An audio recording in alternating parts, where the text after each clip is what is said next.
At the end of the season, it's a good time to try and look through the garden, find those perfectly ripe tomatoes, and pull those out to use in a tomato sauce. Today I'm going to do one that I learned to cook in Italy, where I was recently very fortunate to travel. So I'm going to do it as much as I can as they do it there, but we're going to have to make some adaptations for the U.S. I'm going to start with about a tablespoon of olive oil. And to that I'm going to add one slice of thick sliced bacon. Now in Italy they would use pancetta, very hard to come by here, and if you can come by it, it's fairly expensive. Now I'm using both because I want to get the richness of having the fat there, but I don't want to have it all come from animal fat. So we're using a combination here, and this will infuse some of that flavor into the olive oil. We're not going to drain the fat away from that though. We're going to go ahead and keep the fat, whatever comes out of the meat as well. And we're going to let that cook until it gets translucent and starts to turn golden. As you can see, the bacon is starting to brown a little bit, and so I'm going to add a chopped onion. This is about half a cup or a little bit more. This is sort of like making a salad when you're making a sauce like this, because it allows you to be a little bit flexible with your ingredients, and if you wanted to add some mushrooms at this time, you could also.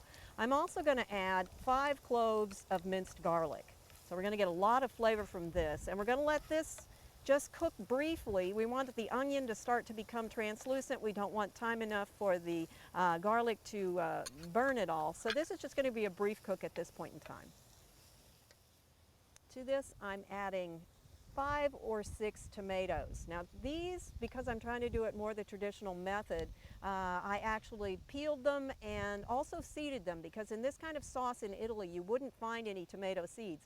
Now that doesn't mean I threw that away, because that's very nutritious part of the tomato, but what I did do is put it in a container and saved it for soup or some other purpose later on. In fact, when you do this, if you don't have enough for soup, which you probably wouldn't from one batch of sauce, you can actually put it into the freezer and just keep adding to it until you have enough various sundry ingredients. You can even save the tomato peels and use it to make stock later on, and then just strain it through.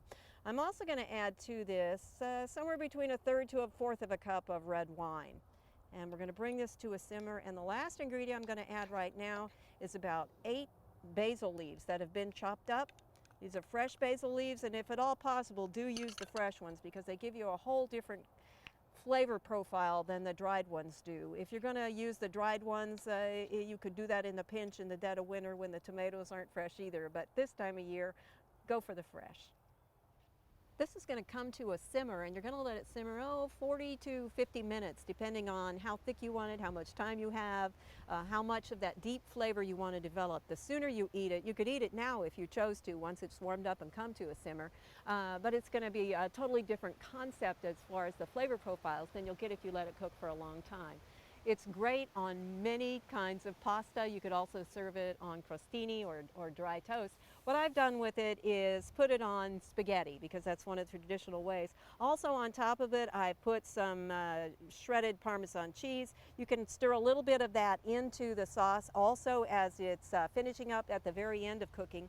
You also should check it at this point to decide whether it needs any seasoning like salt or pepper.